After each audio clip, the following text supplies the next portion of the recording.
2021년 9월 학평 해설 들어갑니다. 자, 4편의 문학 작품들 쭉 설명할 거니까 잘 보시고 참고해서 시험 잘 볼 수 있도록 하세요.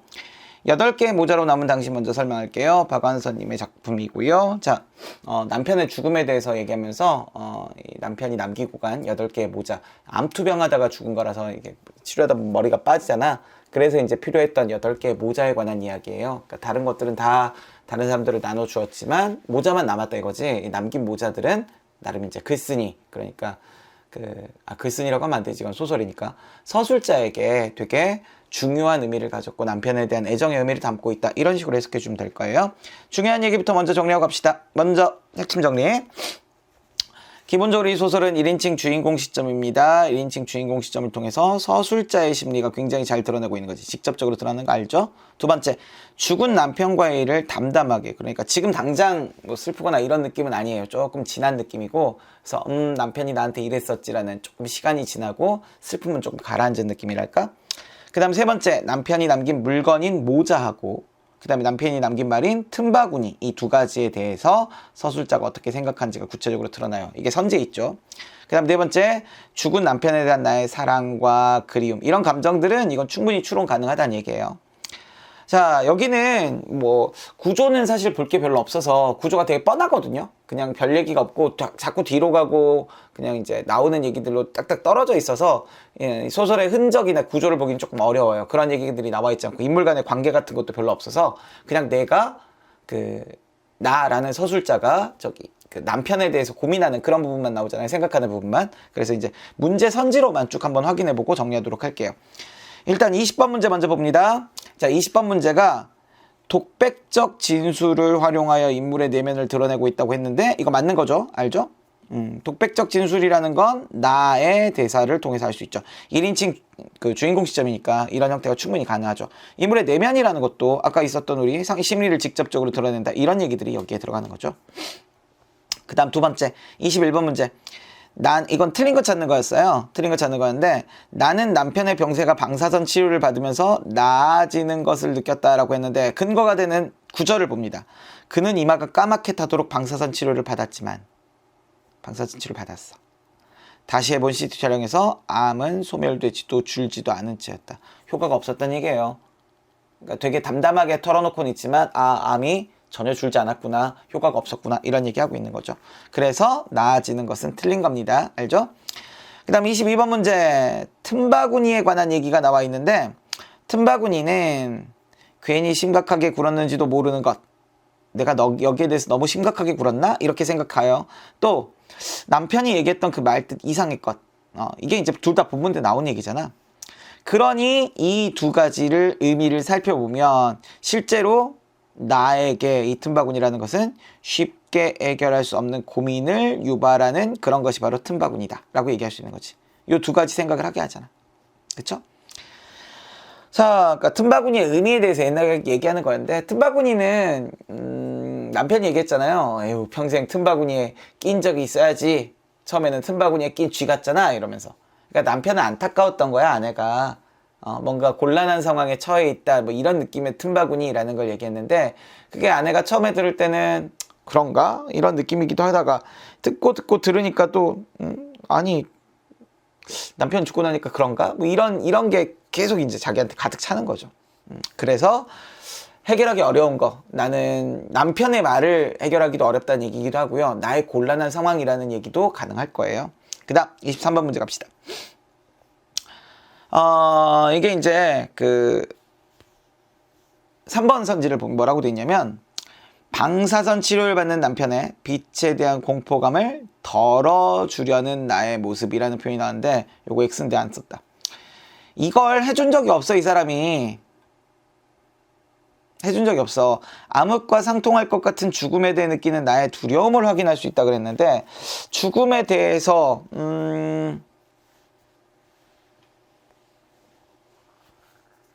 느낄 수 있어요. 그건 있어요. 여기에 너무 밝아 차라리 암흑과 상통할 것 같은 빛에 대한 공포감은 죽음에 대한 상상력과 너무도 유사했다라는 표현이 있어. 그런데 요게 없어서 틀린 거야. 되게 단순하게 틀려주는 거 알죠? 그러니까 선지를 볼 때 꼼꼼하게 잘 보세요. 자, 그 다음 두 개의 시를 봅시다. 춘설과 첫사랑. 요것도 마찬가지. 시 내용은 정리하지 않았어요. 시 내용은 되게 쉬운 내용이라서. 자, 춘설 같은 경우에는 봄에 눈이 왔어요. 좀 역설적이긴 한데 봄에 눈이 와서 오히려 더 봄을 느끼게 되었다? 그게 가장 핵심적이에요. 그 다음에 춘설은 다양한 감각적 이미지가 진짜 중요하고, 왜냐면 정지용 시인, 춘설을 쓴 정지용 시인이 원래 모더니즘이자 이미지즘 시인이에요. 그 다음 첫사랑. 눈꽃이죠, 눈꽃. 오늘도 많이 왔더라.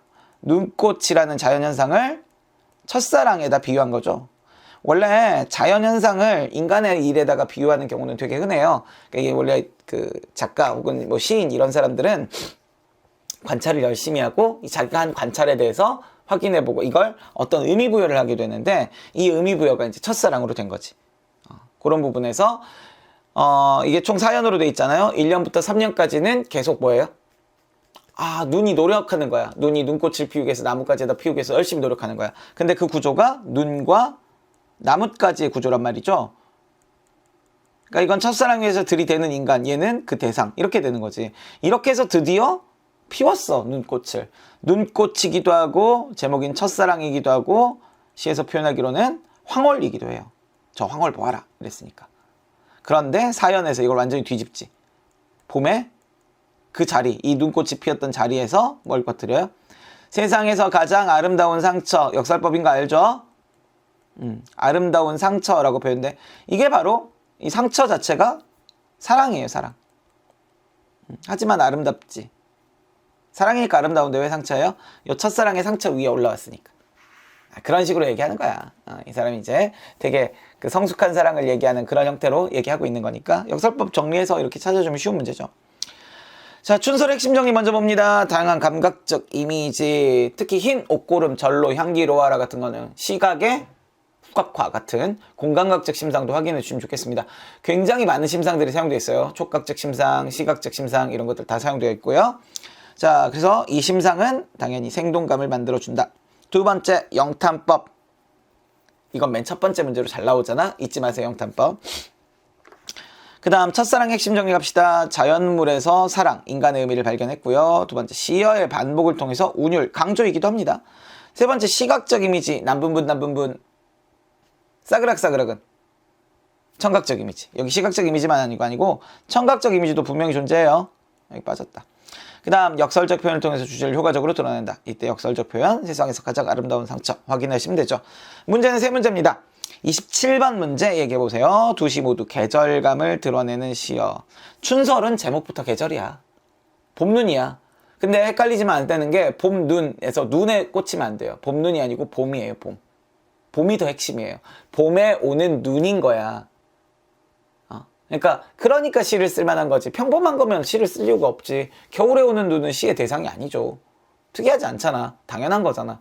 그렇지 않은. 그러니까 약간 이건 뭐지? 라는 느낌을, 새로운 느낌을 주기 위해서 그렇게 쓴 거라고 생각하시면 되죠. 새삼스레 눈이 덮인 맷뿌리의 눈은 얼마나 많은 도전을, 봄이면 가지는 이런 봄, 이런 얘기들 전부 다 계절감을 드러내는 시어들을 사용했고요. 둘 다 겨울이라고 얘기하면 이것 때문에 틀리겠죠. 그쵸? 여긴 봄이었으니까. 28번 문제 갑니다. 춘설 부분의 문제인데, 자, 이게 틀린 선지예요. 틀린 선지. 그치? 이것도 표시를 안 했네. 뒤에서 화자는 겨우내 웅숭거리고 살아온 자신을 돌아보며, 잠깐만, 자신이 웅숭거리고 살았던가? 그렇지 않죠. 그 다음, 시에서 보인 자신의 태도를 허무하게 느끼고 있다. 춘설에 자신의 태도를 허무하게 느낄 만한 부분이 있던가? 자, D, C를 보세요. 얼음 금가고 바람 새로 따르더니 흰 옷걸음 절로 향기로워라. 아니, 봄이 와서 좋다는 거잖아. 옹성거리고 사랑이 꿈같게 설어라. 이거 뭐 서럽다, 낯설다 두 가지로 해석할 수 있다 그랬잖아. 옹성거리고 살아온 건 자신이 아니에요, 심지어. 아시겠어요? 허무도 아니고 자신도 아니고. 자, 29번 문제에는 다양한 내용들을 다 지금 집어넣어 놨는데 한꺼번에 보세요. 시어들 우리가 확인할 때 여러 가지 이제 여기에 그 설명들이었잖아요. 흰 옷고름 절로 향기로워에서는 시각의 후각화, 이거 확인해 주면 되고요. 감각적 심상인 거지. 그다음 꽃피기 전 철안인 눈에서 서로 어울리지 않는 봄과 눈의 결합, 낯설게 하게 얘기하고 있었거든. 이걸 통해서 다시 돌아올 겨울에 대한 화자의 기대감. 잠깐만, 다시 돌아올 겨울이요? 다시 돌아올 겨울 맞아요? 이거 아니잖아. 그치? 그 다음 아름다운 상처에서는 표면적으로 모순되는 두 시어를 연결하는 역설의 방법을 사용했어요. 시련을 겪고 피어나는 것의 아름다움. 시련인가? 이런 거 고민하지 말라 그랬지. 왜냐면 상처잖아. 시련. 아름다움. 그런 거예요. 이거 첫사랑의 상처 얘기하는 거니까. 그래서 요게 틀린 선지로 설명이 되고 있는 것까지 확인을 해주시면 되겠습니다. 그 다음 9월학평. 자, 매화사 안민영이라는 작가의 매화사라는 연시조입니다. 연시조고요. 그 다음 두 번째는 향기 있는 사람 신석정 시인의 수필이죠. 자, 두 편 복합입니다. 매화사 먼저 정리하고 갑시다. 매화사는 사실 너무 쉬운 시예요. 왜냐면 한자가 되게 많이 사용되고 있긴 하지만 이 매화사 자체가 매화를 예찬하는 시조거든요. 그러니까 매화를 의인화시켜 놓고 이 매화에 대한 예찬 이걸 딱 정리하면 끝나요. 근데 여러분들이 아셔야 될 것 중에 하나가 뭐냐면 매화는 언제 핀다고? 이른 봄에 아직 눈이 남아있을 때 피는 거거든. 그러면 그렇지 않은 상태에서 피는, 그러니까 완연한 봄이 되었을 때 피는 완전한 봄꽃들 있잖아요. 나중에 이제 철쭉 이런 애들 나오잖아. 이 봄꽃에 대해서 이 시적 과자는 매화와 비교했을 때, 매화 vs 철쭉 이렇게 비교했을 때 이놈들 허접하다, 이게 진짜 지조절개 아니냐라고 얘기하는 그런 구성을 가지고 있다는 걸 확인해주면 조금 더 도움이 될 것 같아요. 그 다음에 향기 있는 사람 같은 경우에는 별 얘기 없어요. 자기가 이제 그 나무 심고 이렇게 살아갔는데 나는 이제 이런 큰 나무들 이런 게 참 좋더라 라고 얘기하면서 스스로에 대해서 좀 겸손하죠. 삼류선생 하잖아. 삼류선생. 약간 말장난이 있지만 여기서는 그 부분은 강하게 얘기하진 않습니다. 삼류 할 때 흐를 유자가 아니라 버드나무 유자를 써요.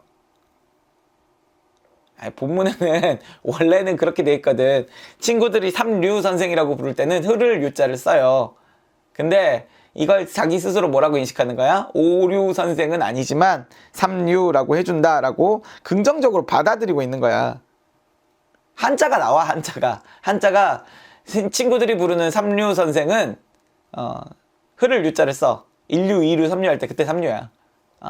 근데 오류 선생 할 때 그 류자는 버드나무 류자거든. 그러니까 친구들이 부르는 야 넌 3류야 하는 걸 그래 나는 버드나무 세 그루를 크르는 거구나 이런 식으로 받아들이고 있는 약간 위트가 있어요. 가봅시다. 매화사는 일단 의인법을 사용해서 주제를 형성하고 있습니다. 당연하죠. 매화를 예찬하려고 지조절개에 있는 인간으로 예시하고 있으니까 당연히 매화를 예찬하고 있고요. 두 번째, 계절적 배경을 통해서 시적 대상을 예찬한다. 이때 계절적 배경은 겨울. 미안 겨울이란다. 이른 봄. 뭐가 있을 때? 아직 눈이 남아있을 때. 이때 눈이 고난, 시련 이런 걸 상징한다고 보시면 돼요.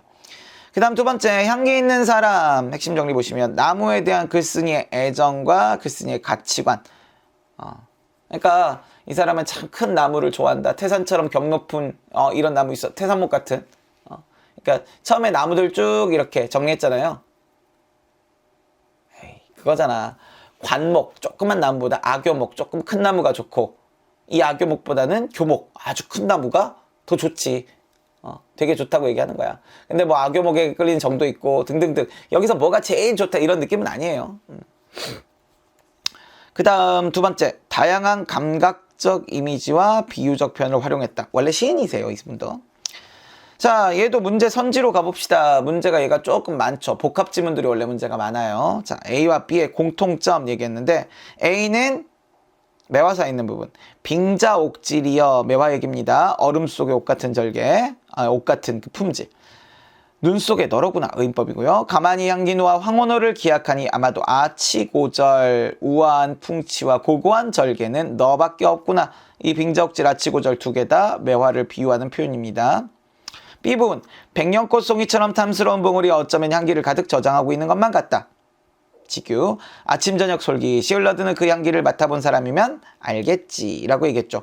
비유적 표현 나오네. 그냥 바로 나오네. 빙자옥질이나 아치고절은 거의 은유에 가깝고요. 은유라고 보시면 되겠고 여기 밑에 있는 백송꽃 송이처럼 되지 않았어요? 같다. 됐네. 바로 지규네. 그래서 이 두 개에서 우리는 비유적 표현 확인하시면 됩니다. 35번 문제 좋은 문제였어요. 두 편 다에 철쭉이라는 시어랑 두세송이라는 시어가 나오거든. 자, 근데 아까 우리 얘기했지만 매화사에서 철쭉은 별로 좋은 놈은 아니에요. 그 다음에 이 두세송이 피었구나 하거든. 두세송이가 먼저 나와. 매화사에 눈기양 능이 지켜 두세송이 피었구나. 이거 매화야. 그 다음 동쪽 누각의 숨은 꽃이 철쭉인가 두견화인가. 에이 안 읽겠지. 니네가 어떻게 피냐 이 겨울에. 아직 겨울이 아니고 아직 눈도 남아있는데 니네는 필 수 없어. 그러니까 안 피었다는 얘기인 거야 얘네는. 이거 중요해. 안 피었다는 얘기인 거야. 그러니까 얘네는 부정적 얘네는 긍정적 이렇게 보면 되죠. 그 다음에 자 요 두 번째에서 얘기하는 그 향기 있는 사람에 나오는 거 보세요. 오색용용한 철쭉도 싫은 바는 아니지만 싫진 않아. 하지만 이것보다는 악교목이 좋다는 것뿐이지. 비교 대상이지만 하지만 여기는 싫은 거야. 여기는 좋은 게 아니야. 여기는 근데 싫진 않아. 좋아. 믿음직해서 좋대. 악교목이. 요 두 개를 비교하면 이렇게 되겠지. 자, 5월부터 개화하기 비롯한 태산목은 겨우 10년이 되었는데도 두세 송이씩 연이어 꽃이 피는가 하면 맑은 향기가 어찌도 극한지 문양심리자는 난 또한 감히 따를 바가 못 되리라. 얼마나 좋대. 두세 송이는 둘 다 매우 긍정적이야. 하지만 철쭉은 매화사에서는 긍정적이지 않은 존재, 부정에 가까운 존재라고 보시면 되고요. 그 다음 향기 있는 사람에서 철쭉은 나쁜 존재 아니에요. 부정적이지 않아요. 좋은 존재. 하지만 차선 정도 되겠지. 더 좋은 게 있으니까. 그 다음 36번 문제로 넘어가 봅시다. 36번 문제가 기역과 니은이었는데 자 각각 기역과 니은을 좀 보고 어이씨 이거 이렇게 나왔냐? 자 기역 먼저 볼까요? 집 주변에 오를각과 한정소원 불모 영리의 도를 터득한 도연명은 이건 도연명 얘기야. 집 주변에 도연명. 여기까지가 도연명 얘기야. 도연명이 그랬다고. 그대로 향기 높은 태산목 같은 거목이 아니었을까 생각될 때 장미류의 거목처럼 눈부신 꽂히고 싶어 하는 데는 머리를 써도 태산목처럼 경 높은 향기를 마음에 지니기란 쉬운 일이 아니기에. 그러니까 두 개 보여요? 장미류의 거목처럼 눈부신 꽂히고 싶어 하는 머리를 써도 하고 태산목처럼 경 높은 향기를 마음에 지니기. 뭐가 더 좋은 거야, 이 사람은? 이게 더 좋은 거야. 태산목처럼 경 높은 향기를 마음에 지니기. 이게 더 중요한 거야. 요건 별로 좋은 거 아니야. 장미류의 거목처럼 눈부신 꽂히고 싶어 하는데 머리를 쓰는 거. 이건 별로 좋은 거 아니야. 이 사람이 긍정적으로 보는 거 아니야. 자, 그래놓고 뭐라 그랬어? 내 스스로 향기 지닐 마음에 여유 없음을 슬퍼할 따름이다. 그러니까 태산목처럼 경 높은 향기를 지킬 여유가 없음을 스스로 안타까워하고 있네. 니은 가볼까요? 그대로 5그루가 자랐다면 집 주변에 오류를 가꾸어 한정소원 불모영리의 도를 터득한 도연명의 풍모를 배우고 잠이었더니 이러고 싶었다고. 도연명처럼 되고 싶었다고. 3그루가 남게 되어 짓궂은 친구가 찾아올랐지만 숫제 삼류선생. 아까 얘기했던 거야. 삼류선생. 이거 흐를 유자라니까. 삼류선생은 뭐야? 1류, 2류, 3류 이렇게 3류야. 긍정도 부정도 하지 않는 까닭. 에이 뭘 그래 나 3류지 뭐. 이런 식으로 넘어간다는 얘기야. 자, 3류 인생을 살아가는 나에게 5류 선생은 못될지언정 3류 선생의 칭호도 과분한 것 같아. 겸손하네. 에이 설마 나를 3류 요걸로 부르는 건 아니겠지? 버드마르모 유자에 3류로 부르겠지? 라고 위로한다. 이런 얘기 하는 거야. 위트라고 얘기했어요. 그렇다면 이 두 개를 섞어주면 무슨 얘기가 되는 거예요? 기억은 경 높은 향기를 지니고 살아가지 못한 삶에 대한 안타까움. 그쵸? 니은은 5류 선생의 풍모에 미치지 못한다고 생각하는 나의 겸손함. 말은 얼마든지 바뀔 수 있다. 그쵸? 내용만 잘 해석해주면 돼요. 그 다음 37번 문제. 수필의 속성이에요. 수필의 속성에 대해서 학생들이 이렇게 쭉 감상한 것들을 우리가 확인하면서 뭐 이제 우리가 보는 걸 쭉 얘기하는 건데 맞는 거야. 웬만하면 다 맞아. 글쓴이는 개성을 드러내는 표현을 쓰잖아. 여기다가 뭐 3그루만 남았다는 게 이루하다. 그 다음에 뭐 하리라를 반복하는 것에서 개성에 대한 개성 있는 표현을 알 수 있다. 뭐 이런 것들 나오는데 맞는 건 되게 쉬운 얘기고 수필의 속성은 그런 거잖아요. 뭐 개성 있고 이런 것들이니까 여기서 보시면 오답선지 찾는 거니까 되게 쉬워야 돼요. 오답선지는 아끼던 버드나무를 베고 싶다는 이웃에게. 사실 이건 사실 내용이 틀린 거거든. 아끼던 버드나무를 베고 싶다는 이웃한테 어떻게 했어요? 성화를 내지 않았죠. 그럼 베라 그랬더니 베어다가 뭘로 썼다고요? 땔감으로 쓴 것 같다. 뭐 이렇게 얘기했잖아. 그러니까 이건 전혀 아닌 거라고. 본문 내용이 틀린데 어떻게 답이 맞을 수가 있어? 이웃집에서 성화를 낸 거예요. 이웃집에서. 그쵸? 이런 거 헷갈리지 마시라고요. 마지막 태원지 갑시다. 태원지는 그 고전 소설이고요. 여기는 인물만 잘 파악하면 돼. 인물만. 우리 계속 인물 파악하라고 얘기하는 거잖아.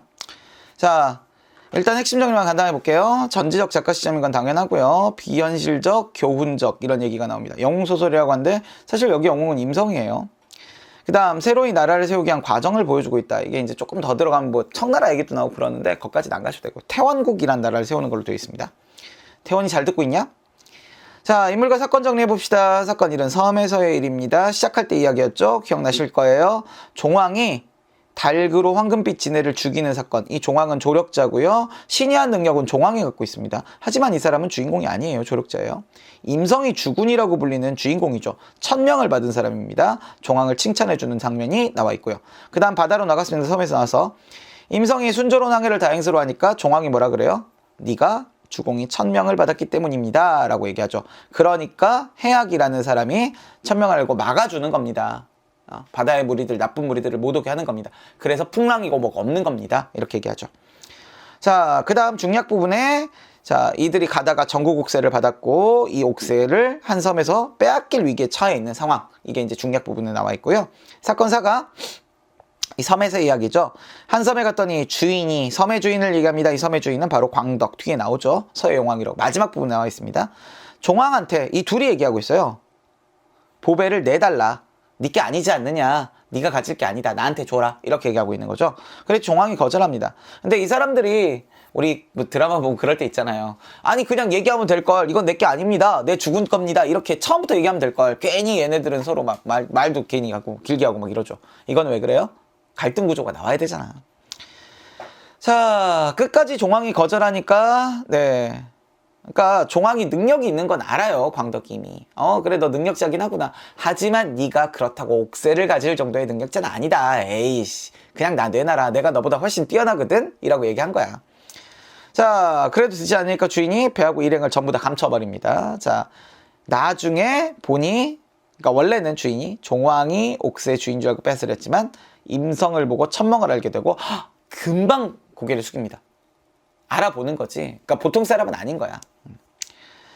이렇게 구조만 간단하게 정리해주면 되고, 구조 되게 쉽잖아. 우리 이야기만 쭉 보면 되잖아. 원래 고전설이 중략 부분의 이야기들이 쭉쭉쭉 나와주면 그 중략 부분만 이야기가 건너뛰고 그 부분 따로 정리하면 돼요. 현대소설들은 이런 구조가 잘 안 나오거든요. 아까 보셨잖아요. 제가 8개의 모자로 남은 당신은 구조를 설명할 게 별로 없어요. 그냥 혼자 머릿속으로 하고 있는 생각들 쭉 나열하는 거니까 이런 사건, 구조 이런 게 안 나와. 근데 고전소설은 이런 게 다 나와. 그대로 정리하면 돼. 자, 문제 선지로 확인하고 9월 마무리 짓습니다. 1번, 42번 문제. 자, 3번 선지가 네, 정답이 되죠. 적절하지 않은 거잖아. 종황은 그냥 봐도 알겠다. 보배의 주인이 자신이라고 믿어. 뭐 말도 안 되는 소리야. 종황은 조력자잖아. 이미 임성을 주군이라고 열심히 섬기고 있어. 그런 사람 아니야. 자, 여기에 얘기하는 부분에 근거도 있는데 근거도 그냥 제가 일부러 그냥 간단하게 찾아준 거예요. 사물에는 각각 주인이 있다고 들었다. 그 물건에 임자가 아니면 물건이 오지 않는 법이다. 나에게 보배가 있는 것은 그것이 본래 주인의 것이 아니어서 내가 먼저 얻었기 때문이다. 이 주인은 섬주인 얘기하는 거야. 헷갈리지 마 제발 좀. 내가 먼저 얻었기 때문이다. 이때 나는 종황 얘기하는 거 맞죠. 주인이 어찌 망령스럽게 욕심을 내어 잘못된 사람이 되려고 하십니까? 라고 종황이 얘기하는 부분이니까 나한테 있다라고 얘기는 하긴 해. 하지만 이게 내 거라서 나는 얘기는 아니죠. 앞뒤 살펴보면 나오죠.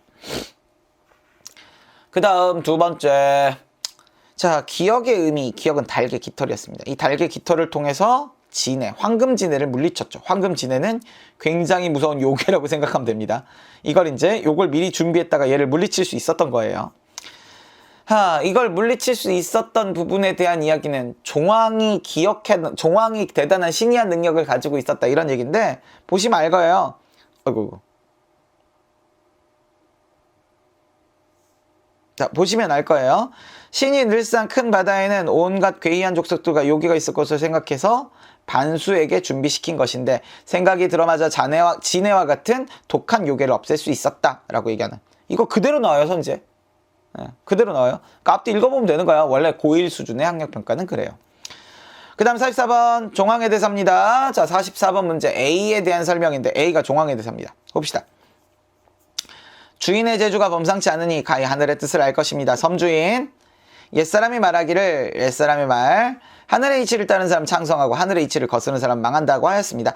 이제 하늘이 우리 주공을 내셔서 임성 이 보배를 주셨으니 전국옥새 이것으로 하늘의 뜻을 알 것이다. 주인은 어찌 하늘의 뜻을 거스르는 망령된 심수를 내어 굳이 빼앗으려고 하십니까? 제가 비록 어리석고 용렬하지만 겸손한 표현, 일찍이 하늘의 계시가 적힌 천서를 얻어 음양의 변화를 약간 알고 있습니다.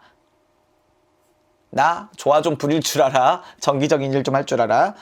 주인이 비록 바다를 엎고 산을 뒤집는 재주가 있다고 한들 저는 조금도 두렵지 않습니다. 두렵지 않은 이유, 가장 간단하게는 내가 음양의 변화를 좀 알거든. 또 하나는 우리 주공이 천명을 받았거든. 이런 이유가 되는 거야. 이때 종황의 대사의 특징은 어떤 것이냐? 옛사람의 말을 인용해서 여기 있잖아. 어딨냐? 아이씨 또 안 보이잖아. 옛사람이 말하기를. 여기 있네. 옛사람이 말하기를. 요거. 그러니까 이걸 통해서 네가 잘못하고 있어. 지적하는 거잖아. 쉽네. 마지막 45번 문제. 종황은 조력자로 신기한 능력을 보여준다라고 했습니다. 45번 문제가 보기 나오는 문제인데 보기에 나오는 부분에서는 고전소설의 신기한 능력을 보여주는 부분하고 그 다음 황제가 갖추는 덕목을 보여줘야 될 부분. 사실 이게 황제가 돼야 될, 그러니까 임금이 될 그 부분을, 이게 영웅소설인데 임성은 별로 영웅적인 면모가 안 보이거든요. 약간 유비 같은 느낌이랄까? 그쵸? 그러니까 종황이 바로 조력자로서 신이한 능력을 보여주는 거고요. 임성, 황제가 될 사람, 임금이 될 사람은 내면적 덕목을 더 중요하게 여기고 있는 거죠. 이걸 얘기했을 때 정리된 설명을 확인해 보면 이런 얘기로 보십시다. 보배는 천명의 상징이에요. 서해용왕이 알아보는 건 천명을 인정하는 거고요. 종황이 진을 없애는 것은 조력자의 덕목에 해당하는 거고요. 임성이 억류되는 건 신이한 능력이 없는 거야. 임성은. 그러니까 그냥 억류되는 거야. 광덕이 이렇게 붙잡았을 때 찍소리도 못하고 그냥 갇힌 거지. 하지만 서해용왕이 임성 일행을 섬에 이르게 한 것은 처음에는 옥새를 빼앗기 위해서. 여기 본문 선지에 뭐라고 되어 있냐면 여러분들 틀린 문제 선지에 임성이 황제가 갖춰야 될 내면적인 덕목을 갖추고 있어서 이 덕목을 갖추고 있음을 보여주는 사례가 서해용왕이 섬에 이르게 했기 때문이다. 뭐 이런 얘기를 했는데 섬에 이르게 된 건 광덕 옥새를 빼앗기 위한 거예요. 이러한 덕목이 있기 때문은 아닌 거죠. 되셨나요? 자, 이걸로 2021년 9월은 마무리.